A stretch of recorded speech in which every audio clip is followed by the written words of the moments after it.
Halo teman-teman semuanya, kembali lagi di podcast Catatan Iman season yang ketiga di musim Natal ya. Jadi kita podcast Catatan Iman Christmas version hari ini bersama dengan rekan gue, Dennis, yang udah siap tuh dengan backgroundnya Merry Christmas. Hai Den. Hai Tor, gimana kabarnya Tor? Baik, baik. Lu gimana Den? Puji Tuhan baik-baik. Tahun baru udah ada rencana belum? Liburan? Belum ada. Lu mau kemana? Kemarin tuh gue udah sempat beli itu mas, beli tiket hotel gitu ke Hmm. puncak. Cuman gue baru inget, kayak PPKM ya. Jadi apakah bisa Hmm. gitu ya dari Jakarta ke Puncak? Jadi ya masih nggak tahu sih. Tapi udah terlanjur kebeli, jadi Semua nggak harus tahu. dicoba ya. Harus. Uh, iya, tapi entah mungkin harus dicek juga sih gimana update. Soalnya kan juga berubah-berubah ya kondisi sekarang ya. Kadang boleh, kadang nggak boleh. Iya. Jadi ya we'll see lah Tanggal gimana berapa nanti. Tor? Tanggal satunya. Oh, pas New Year-nya ya. Berapa hari? Sehari doang. Hmm. Oke.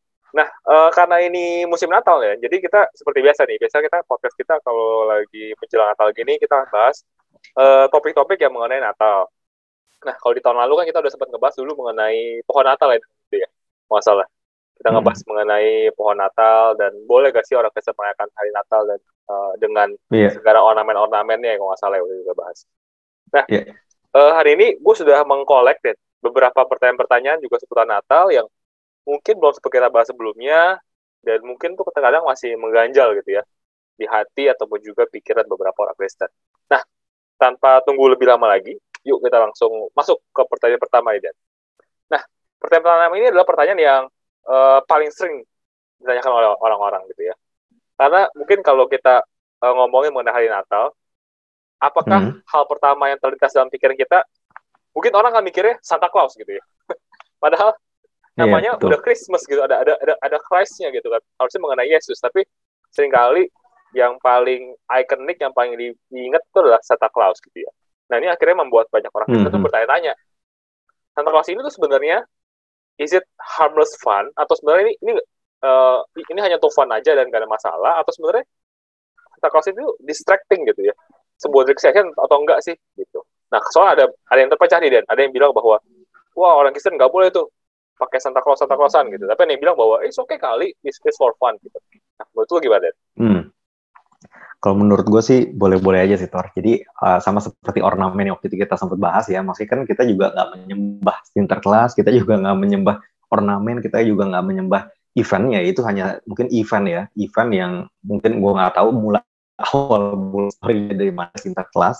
Tapi yang pasti menurut gue sih kalau gue pribadi sih gue nggak masalah dengan adanya Sinterklas ya. Memang mungkin bagi banyak orang yang uh, mungkin bisa jadi distraction juga, di mana kita jadinya lupa bahwa memang ini kita mau merayakan bahwa datangnya juru selamat ke dunia untuk menyelamatkan kita. Tapi sebenarnya kalau kita lihat di Indonesia terutama ya sebenarnya kita juga nggak terlalu sampai ke sinterklas banget ya. Terutama gereja-gereja kan kita tetap biarpun ada ornamen-ornamen, biarpun ada sinterklas, ada tukar kado segala macam, tapi kan sebenarnya tetap aja Tuhan Yesusnya yang akan dikotbahkan, Tuhan Yesus, lagu-lagunya juga tentang Tuhan Yesus. Jadi kalau menurut gue sih itu tidak masalah ya sebenarnya, jadi nggak terlalu riskan lah. Itu cuman karena itu juga kita nggak worship dia kan, intinya kan kita nggak worship si Sinterklas ini kan. Jadi that's the point sih. Jadi ini cuman salah satu mungkin cara untuk buat seru-seruan. Dan kalau kita mau benar-benar saklek banget sebenarnya kan kayak kita juga tahu mungkin Tuhan Yesus juga sebenarnya nggak lahir di tanggal 25 Desember ya. Jadi kalau kita mau benar-benar saklek ya udah berarti kita juga nggak boleh rayain apapun, karena memang tanggal 25 Desember bukan tanggal kelahiran Yesus ya kalau kita mau bahas dari histori. Jadi ya like itu maksud gue tuh yang kenapa kita boleh rayakan tanggal 25, nggak masalah kan, biarpun itu bukan kelahiran Yesus. Yang penting kan yang kita rayakan adalah Yesusnya, bukan tanggalnya, bukan Hmm. Sinterklasnya. Kalau dari gue sih begitu ya. Ya gue nggak tahu kalau dari Bapak Pendeta Victor gimana Waduh, tuh. enggak lah. Uh, Bener sih, maksud gue in a way berarti kan sebenarnya tergantung pada orangnya ya masing-masing ya sebenarnya ya. Itu tergantung Betul tadi kan ya. apa yang sampaikan, berarti tergantung pada orangnya itu mengerti apa enggak sih sebenarnya esensi daripada Natal itu ya. Mungkin bagi Iya. orang-orang yang nggak mengerti, tentu mungkin Santa Claus, ada rusa dan pohon Natal itu akan cenderung mengganggu uh, hati mereka. Tapi buat orang-orang yang sebenarnya udah paham, sebenarnya ya mereka udah ngerti gitu ya bahwa Santa Claus itu ya cuma sekedar ya ornamen hiasan-hiasan yang buat lucu-lucuan aja gitu. Jadi gue setuju sih bahwa sebenarnya kita nggak perlu terlalu strict seperti itu ya, karena ujung-ujung lagi adalah kedewasaan daripada setiap orang sih menurut gue. Apalagi kalau kita ngomong mengenai distraction ya, sebenarnya kalau kita menganggap Santa Claus itu distraction terus kita harus hilangkan, maka sebenarnya banyak banget distraction yang mendistract kehidupan kita daripada Tuhan sebenarnya gitu. Kan nggak cuma Natal kan, tiap hari juga ada aja distraction-nya kan, entah itu main games, entah itu nonton Netflix dan segala macam. Apakah itu harus mau dibuang gitu hanya demi karena itu distraction kepada Tuhan? Kan nggak juga kan gitu. Kita bilangnya ya nggak bisa dong. Nah tentu approach kita terhadap Santa Claus juga seperti itu ya, bahwa pada ujung-ujungnya adalah kedewasaan setiap orangnya. Karena mau semua distraction dihilangkan pun, kalau mereka nggak punya hati buat menyembah Tuhan, ya sama aja ya. Sama juga bohong gitu ya. Yeah. Oke, masuk ke pertanyaan kedua nih, Dan. Nah, ini kedua ini agak teknikal nih. Jadi gue sempat browsing di internet, gue sempat kira-kira apa sih pertanyaan orang-orang gitu. Nah, kali ini lebih ke sedikit apologetik gitu ya. Jadi, kita tahu ya, kisah Natal di dalam Alkitab bahwa pada saat Yesus lahir, itu kan, beritanya tersebar kan, bahwa sang raja telah lahir, juru selamat telah lahir. Nah ini salah satunya membuat Raja Herodes kan panik waktu itu ya. Terus Raja Herodes, kita baca di kitab Injil, dia membuat decree untuk membunuh semua bayi laki-laki yang berusia 2 tahun ke bawah gitu. Nah ini kan adalah sebuah peristiwa yang besar ya. Nah tapi banyak para kritikus sejarah gitu ya meragukan nih, Dan, cerita ini benar apa enggak gitu, karena menurut mereka adalah harusnya kalau ada kejadian besar seperti ini, bahwa ada pembantaian bayi gitu ya istilahnya pada waktu itu di Bethlehem, harusnya ini tercatat gitu. Tercatat bukan hanya di Alkitab, tapi juga di kitab-kitab sejarah. Nah, tapi para ahli-ahli ini melihat bahwa kitab-kitab kayak tulisan Josephus, kita sempat bahas ya Josephus ya, sejarawan Yahudi di abad pertama, dia sama sekali nggak mencatat gitu. Padahal dia masuk orang yang kita cukup lengkap mengenai sejarah Yahudi ya. Dia menjelaskan secara lengkap mengenai silsilah Herodes, bahkan Yesus juga diceritakan, tapi bagian ini tuh dia nggak ceritakan sama sekali gitu.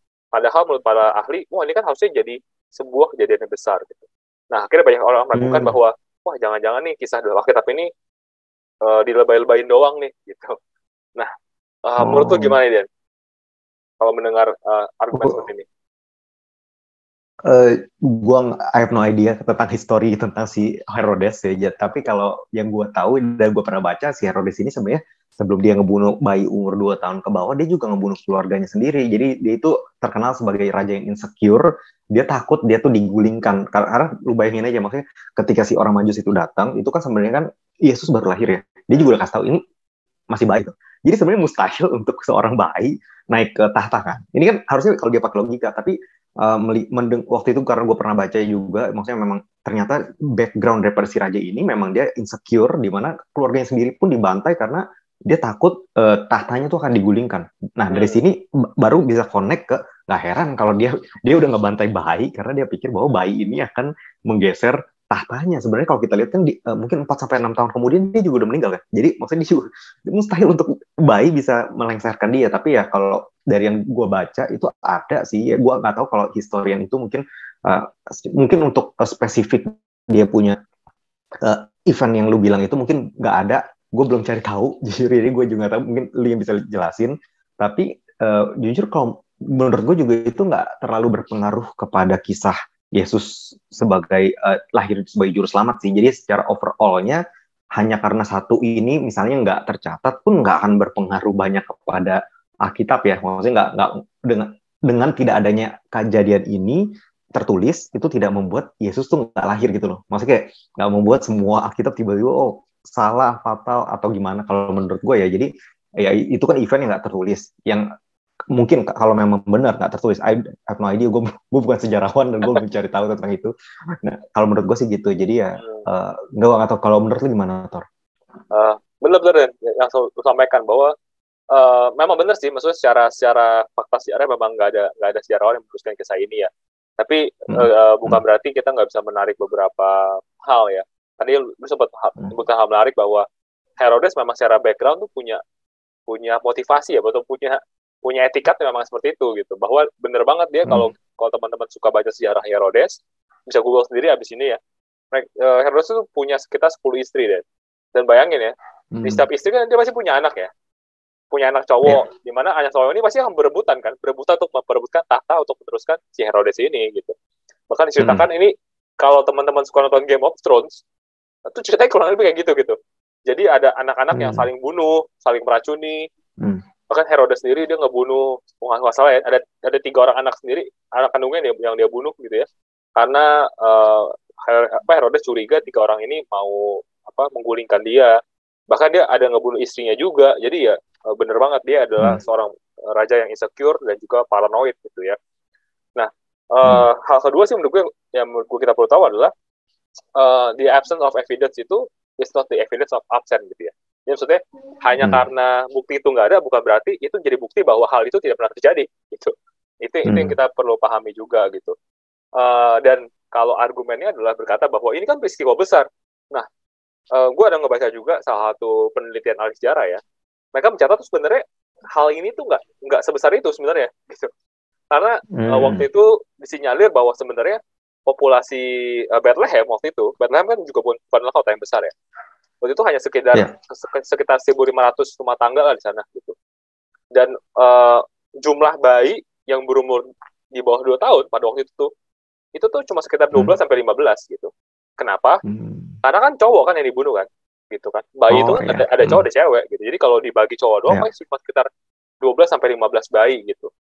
Dan pada waktu itu pun tingkat kematian bayi yang baru lahir itu pun tinggi gitu.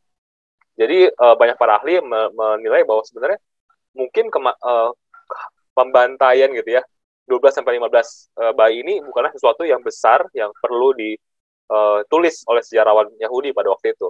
Apalagi kalau waktu itu Josephus tuh menuliskannya adalah waktu itu bahwa sebelum kematiannya Herodes itu sempat membantai ratusan pemimpin Yahudi gitu, Jadi kayak mungkin dia melihat bahwa ada peristiwa yang lebih besar yang perlu diceritakan gitu dibandingkan hal-hal seperti ini gitu. Jadi itu sih mungkin penjelasannya sedikit dari sisi sejarah. Oke. Berikutnya nih. Nah, ini pertanyaan biasanya nih dari orang-orang non-Kristen gitu ya. Karena kalau mereka membaca kan di kitab Matius ya kalau nggak salah ya, saat Gabriel itu bilang sama Maria bahwa engkau akan melahirkan seorang anak laki-laki dan engkau akan menamainya adalah Immanuel gitu kan. Nah, kan banyak kalau kita baca secara literal kan berarti harusnya Yesus itu kan namanya Immanuel gitu ya. Tapi kan nyatanya anak Allah ini lahir dengan nama Yesus gitu, bukan Immanuel. Jadi orang bertanya-tanya, berarti apa maksudnya gitu? Apakah Immanuel apa bukan namanya gitu? Menurut lu gimana, Den? Kau menjelaskan pada orang-orang yang mungkin non-Kristen ya? Mungkin Immanuel lebih ke arah title juga sih ya, sebenarnya kayak God with us kan artinya ya. Kalau gue nggak salah ya Tuhan bersama kita gitu ya. Nah sementara Yesus itu kan artinya adalah Yahweh is salvation ya. Tuhan adalah penyelamatku gitu ya. Sebagai Yeshua kan adalah ya penyelamat gitu, savior gitu. Jadi memang God saves gitu. Jadi memang kalau menurut gue ya itu sendiri pun bukan nama Tuhan sebenarnya. Yesus sendiri juga kalau kita pikir kan itu salah satu title-nya juga God save kan. Ya dia punya artinya ya dia tur ke dunia sebagai penyelamat gitu. Jadi kan ada banyak nama Tuhan ya. Kalau kita lihat ada banyak title-nya Tuhan, ada itu juga salah satu title-nya. Jadi kalau menurut gue juga kalau kita pada Salomo juga namanya yang di nama Tuhan tuh Jedediah masalah. Nah, dikasih Salomo juga ya. Namanya kalau gue nggak salah sih di Alkitab. Jadi memang kalau menurut gue basically ya mungkin yang ditulis di Alkitab pada saat itu bukan literal penjelasan literal gitu loh. Maksudnya namanya kan Immanuel tapi kelahiran Yesus akan membuat kita bersama Tuhan gitu. God with us kan, Tuhan membuktikan bahwa Tuhan bersama kita gitu loh. Mungkin lebih ke arah meaning dibalik daripada perkataan yang ditulis di Alkitab ya, bukannya literally namanya Immanuel gitu ya. Kalau menurut gue sih gitu ya. Nah, gak tahu kalau menurut lu gimana, Tar? Bener-bener sih. Mungkin kita ini ya, mungkin kalau zaman sekarang kita nyarunya karena banyak orang yang dinamakan Immanuel juga ya. Jadi kita identik di pikiran itu Immanuel tuh nama, bukan sebuah title, bukan sebuah sebutan. Padahal sebenarnya kalau kita lihat lagi kan sebenarnya Yesus itu juga disebut sebagai Immanuel ini kan bukan hanya ada di kitab Injil, tapi juga di kitab Yesaya sebenarnya. Setelah dinubuatkan di kitab Yesaya kan. Dan di kitab Yesaya yang sama sebenarnya Yesus itu juga akan dipanggil banyak hal sebenarnya. Contohnya gue baca di Yesaya 9 ayat 6 bahwa dan namanya disebutkan orang ada penasihat ajaib, Allah Allah yang perkasa, Bapa yang kekal, Raja damai, dan ini semua adalah sebenarnya sebutan ataupun juga siapa itu Yesus gitu ya. Jadi baik lagi namanya yang dikenal sebagai manusia tetap Yesus, cuman ya title-titlenya yang itu tadi gitu ya. Jadi dan gue setuju banget tadi apa yang lo sampaikan sih, Dan. Walaupun secara namanya itu bukan Immanuel, tapi sebenarnya secara esensinya itu adalah Immanuel gitu kan. God with us kan, berarti Tuhan beserta kita, dan ya dengan adanya Yesus itu adalah ya dia beserta kita, Tuhan yang beserta kita. Jadi esensinya itu mungkin yang perlu kita jangan lupakan juga gitu ya. Oke. Kita masuk ke pertanyaan berikutnya dia. Nah, ini pertanyaan berikutnya adalah pertanyaan kira-kira nih, kan kita juga identik ya, lahirnya Yesus itu selalu ada adegan di mana Maria dan Yusuf gitu ya, terus Maria melahirkan Yesus gitu. Nah, banyak yang bertanya-tanya juga, sebenarnya kenapa sih Yesus itu harus lahir dari perawan gitu? Maksudnya kenapa harus signifikan itu gitu, esensi lahir dari seorang perawan gitu? Menurut lu gimana, Den? Karena pertama itu yang membuktikan bahwa dia adalah Tuhan, bahwa dia lahir daripada Roh Kudus, dan kedua kalau menurut gua karena dari awal kan Tuhan sudah menubuatkan bahwa her seed ya, bukan his seed ya. Her seed itu kan maksudnya benih itu harusnya kan yang punya cowok, tapi di sini dikatakan benih daripada wanita. Ya, itu salah satunya memang sudah dinubuatkan. Kedua adalah karena benih daripada laki-laki itu kan udah punya dosa ya, udah ada dosa di dalamnya, sehingga kalau Yesus lahir dari benihnya si Yusuf, ini artinya bahwa Yesus nggak bisa menebus kita karena berarti dia nggak pure lagi, dia udah punya dosa. Dan juga kalau dia itu yang membuat dia nggak bisa lahir dari laki-laki sebenarnya kalau menurut gue ya, karena memang kalau dia lahir dari Roh Kudus maka dia itu pure, dia itu dalam arti itu adalah dia dibungkus dan dia memiliki tubuh yang sama seperti yang Adam miliki, bukannya immortal tapi dia punya tubuh yang tidak berdosa. Makanya kalau kita lihat dia itu bukannya berdosa tapi dia dijadikan dosa di kayu salib, jadi dia bukannya dia berdosa, sama kayak dia punya tubuh yang seperti kita.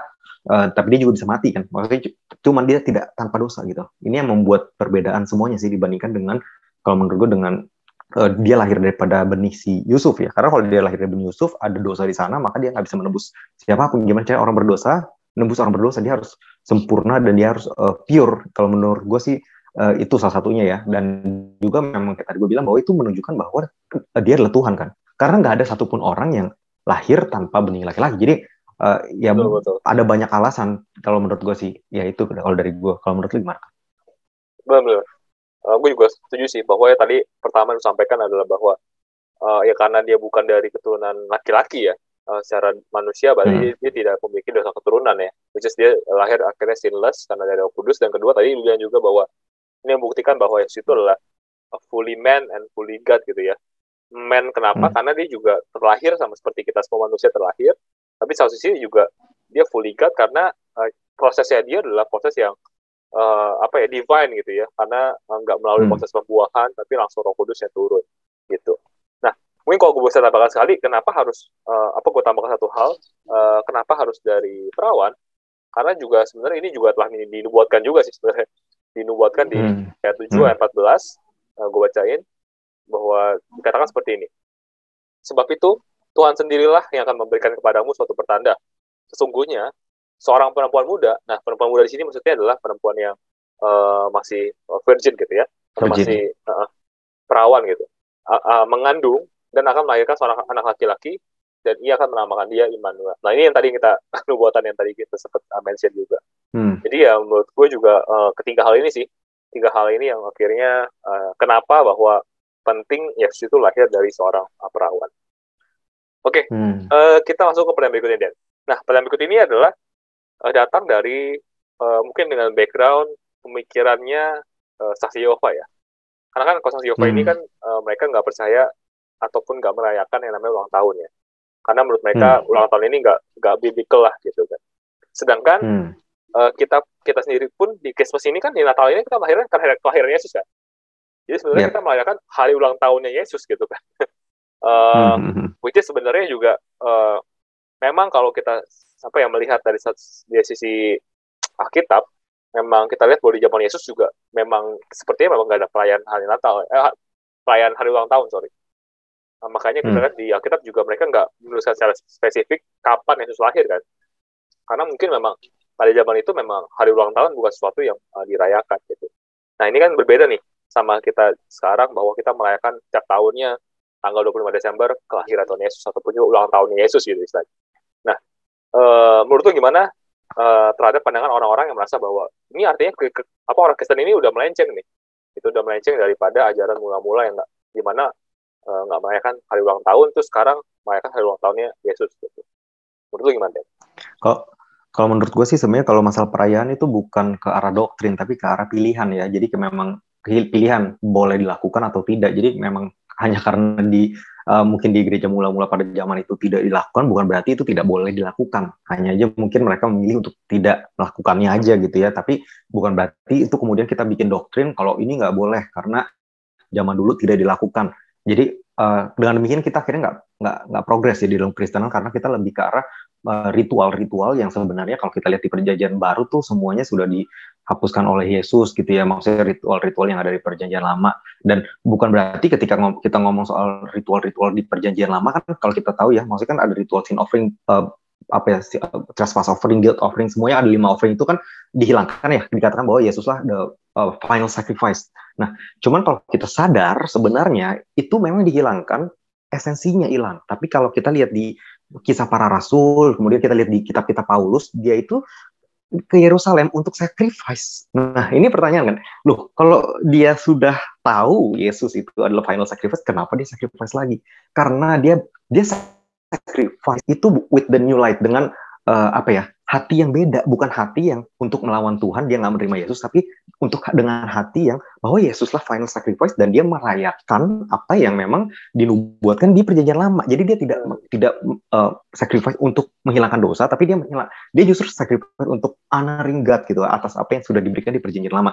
Jadi hanya karena kalau kita mau saklek kayak gitu berarti Paulus juga masuk dalam dosa dong, karena dia harusnya kan final sacrifice nggak boleh ada lagi sacrifice ya. Dan kita juga lihat itu ada di Ibrani dikatakan bahwa siapapun yang menolak Yesus kemudian dia balik lagi kepada sacrifice tersebut, maka nggak akan ada lagi atonement buat dia karena memang dia against God. Nah tapi kalau kita lihat kisahnya kok Paulus malah ngelakuin hal yang sama, karena sebenarnya yang dilakukan Paulus dengan hati dan motivasi yang berbeda. Jadi perayaannya dia boleh nggak, sebenarnya larinya ke motivasi hati. Ada orang Yahudi pada saat itu dia memberikan persembahan dengan motivasi hati adalah bahwa itu untuk menebus dosanya, sama kayak di Perjanjian Lama. Sementara Paulus ini bukan buat nebus dosa gue, tapi ini untuk to just honor God atas apa yang dia sudah lakukan dan nubuatkan. Kalau menurut gue sih itu lebih ke arah sana. Jadi bukan masalah kalau kayak kita bilang ini karena di zaman gereja mula-mula nggak dilakukan, kemudian itu jadi doktrin sampai sekarang kita nggak boleh melakukan apapun, karena larinya kalau di Perjanjian Baru semuanya dari inside out ya, bukan dari outside in. Jadi apapun yang kita lakukan itu balik lagi semuanya ke motivasi hati kita, bukan lagi kepada apa kita lakuin apa enggak gitu, bukan lagi kepada apa yang kita lakuin. Kalau kita ngomong soal saksi Yehova yang bilang ini nggak boleh itu nggak boleh kan sebenarnya lebih ke ritual kan.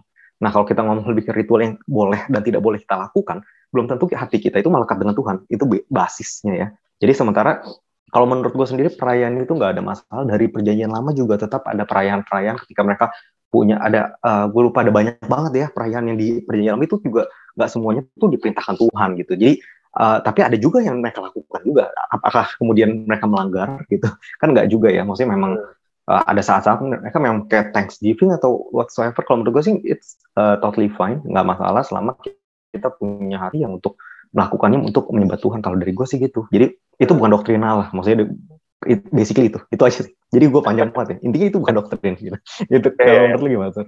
Benar-benar. Jadi ini sebenarnya bukan buat sesuatu yang kayak harus dirayakan oleh orang Kristen ya sebenarnya ya. Jadi sebenarnya ya betul. Orang Kristen nggak merayakan Natal pun juga itu bukanlah satu dosa istilahnya ya. Jadi pilihan ya. Jangan terlalu mungkin termakan oleh budaya yang bilang harus gitu sebenarnya. Ya tentu pilihan orang. Maksudnya kalau orang mau merayakan setiap minggu merayakan kelahiran Yesus juga nggak apa-apa. Gitu. Mau tiap hari merayakan juga nggak apa-apa. Sebenarnya nggak masalah kan. Cuma memang ada tradisi yang kita merayakan setahun sekali untuk mengingat kembali sebenarnya. Cuman kalau kita mau merayakan tiap hari juga fine-fine aja menurut gue. Karena balik lagi sebenarnya adalah balik ke hati kita gitu ya. Karena percuma juga kita merayakan atau kita nggak merayakan, tapi hubungan sama Tuhan kita jauh juga. Ya sama juga bohong gitu ya istilahnya ya. Oke. Gitu aja sih Den. Itu ada beberapa pertanyaan sih yang gue sempat kumpulkan, dan semoga pertanyaan-pertanyaan tadi adalah pertanyaan-pertanyaan yang juga ada di pikiran pendengar kita semua, dan hopefully bisa menjawab. Nah, terakhir nih, Den. Mungkin ada sesuatu yang lo mau tambahkan, ataupun juga ada pesan saat Natal nih, Den. Yang mungkin lo mau sampaikan buat teman-teman di luar sana. Well, kalau menurut gue sih sebenarnya ya, kalau kita ngomong soal Christmas dan lain-lain ya, kita hopefully kita nggak cuman mengingat Yesus itu di saat Natal doang ya. Hopefully kita bisa membawa juga Christmas apa ya, vibes gitu ya, Christmas vibes, dimana kayak oh Yesus joy to the world segala macam. Semoga kita bisa bawa ini tuh sepanjang tahun, nggak cuman kayak oh kita joy to the world itu cuma tanggal 25 gitu. Karena ya itu memang perayaannya, tapi maksudnya bukan berarti kita nggak bisa terus membawa Yesus sepanjang tahun. Kemudian kita bukan berarti ya sepanjang tahun nggak joy, karena dia adalah dia adalah joy itu sendiri gitu. Jadi kalau kita bersama dia ya bukan harus nunggu Natal. Dan juga kalau teman-teman ada yang mungkin punya teman yang kayak saksi Yehova ataupun orang-orang lain lah ya, Kristen dari aliran lain yang saklek, yang dimana dia merasa itu terganggu dengan hal itu, atau ya udah nggak usah diomongin gitu. Hopefully kita nggak saling ribut akan sesuatu yang sebenarnya minor ya. Ini bukan sesuatu yang major gitu. Yang major itu cuma satu, kalau kita nggak menerima Yesus. Jadi yang lain ini sebenarnya minor lah. Kalau terutama kalau masalah perayaan gitu ya. Perayaan ini kan sangat minor gitu. Jadi kalau kita sampai berdebat, apalagi nggak sampai kita harus keluar urat hanya untuk ngebahas Yesus lahir tanggal berapa, terus Yesus ini boleh dirayain apa enggak, Santa Claus atau apa. Kalau ada orang yang kayak itu, ngalah aja udah. Ngalah. Kalau menurut gue sih udah bilang iya aja udah. It's better gitu, daripada kalian akhirnya bermusuhan cuman gara-gara ngomongin sesuatu yang sebenarnya nggak ada yang tahu pastinya kapan Yesus, tanggal berapa Yesus lahir. Itu sampai sekarang gue lihat ada yang bilang April, ada yang September, ada yang gue lihat semuanya, dan mereka punya bukti-bukti yang cukup kuat. Hanya aja nggak ada yang tahu fixnya. Dan kalau Tuhan nggak mau kita tahu, artinya nggak penting juga kan? Iya nggak sih? Let's be real gitu. Kalau Tuhan nggak mau kita tahu, berarti itu bukan, that's not the point gitu. Jadi hopefully kita juga nggak make that a point gitu. Membuat sesuatu yang Tuhan nggak mau jadi point, kita malah menjadikan itu point gitu. Jadi ya itu sih mungkin saran dan pesan gue. Kalau dari lu gimana Tor, pesan Natalnya? Menarik sih, Dan. Tadi lu sampaikan, berarti ini kita harus utamakan hubungan lah ya, dibandingkan dengan siapa yang benar, siapa yang salah. Apalagi kalau kita ngomongin kebenaran yang sebenarnya juga bukanlah suatu hal yang major ataupun juga hal yang signifikan ya gitu ya. Kalau dari gue sih pesannya Natal adalah ya mungkin lebih ke arah personal ya, masing-masing daripada kita semua, karena ini juga suatu hal yang juga memberikan pesan dalam kehidupan gue sih, bahwa saat kita memperingati kelahiran Yesus kan, kita tadi sempat mention juga kan bahwa salah satu julukan Yesus ataupun juga title Yesus kan adalah Raja Damai kan, Prince of Peace gitu, dimana dia datang untuk memberikan damai bukan hanya sekedar perasaan bahwa tenang gitu ya, tapi juga sebenarnya mendamaikan hubungan kita dengan Tuhan kan. Jadi pesan-pesan Natal hari ini buat gua dan juga buat kita semua adalah ya mungkin kita cek lagi kali ya di musim Natal ini, kira gimana hubungan kita sama Tuhan gitu. Sudahkah kita punya hubungan yang damai sama Tuhan? Sudahkah saat kita ngobrol sama Tuhan, doa sama Tuhan, kita tuh damai? Kita nggak merasa guilty, kita nggak merasa bahwa nggak enak, ataupun hal lainnya gitu. Dan kalau memang ada hal seperti itu, ya kita coba minta ampun gitu, kita coba mengakui segala sesuatu ke Tuhan gitu, sehingga akhirnya di Natal ini kita benar-benar bisa merasakan damai secara personal dan juga damai secara relationship dengan Tuhan. Itu sih. True. Wow. Udah sih, paling itu aja Den dari gua. Oke. So thank you banget teman-teman semua yang udah mendengarkan episode kita kali ini. Kita berdoa semoga teman-teman semua juga punya momen Natal yang luar biasa, baik secara kalian pribadi dengan Tuhan, terlebih lagi tadi kita juga sempat mention ya Den, supaya terus fokus pada the Christ in Christmas gitu ya. Jangan hal lainnya, dan juga semoga kalian juga bisa menikmati momen ini bersama dengan orang-orang yang kalian kasihi. Dan kita sudahi saja sampai sini. Buat teman-teman semua yang tertarik buat rekomendasikan topik-topik yang baru, topik-topik yang menarik buat dibahas, bisa langsung aja dari message kita di Instagram kita di @prisaiman.id atau di Dennis di denis.johan atau di gua di @terlitia. So sekian dulu buat episode kali ini. See you and Merry Christmas. God bless.